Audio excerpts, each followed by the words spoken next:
You are looking at Julian's pronunciation guide, where we look at how to pronounce better some of the most mispronounced words in the world, like this other curious word. But how do you say what you're looking for today?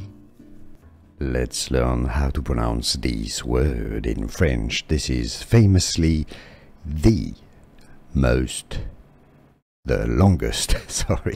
word in French, the word that counts with the most letters, at least. There's going to be scientific names that have more, but just as a dictionary word, this is the longest. Anticonstitutionnellement.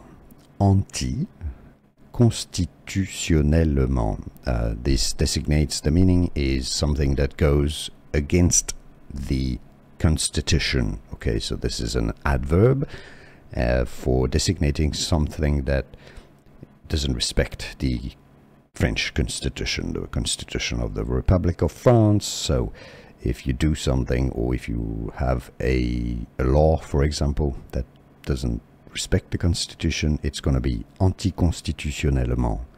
Anticonstitutionnellement. And now you know. Here are more videos on how to pronounce more confusing words and names too many mispronounced. Like this video if you found it useful. I appreciate your support. I'll see you soon, and thanks for watching.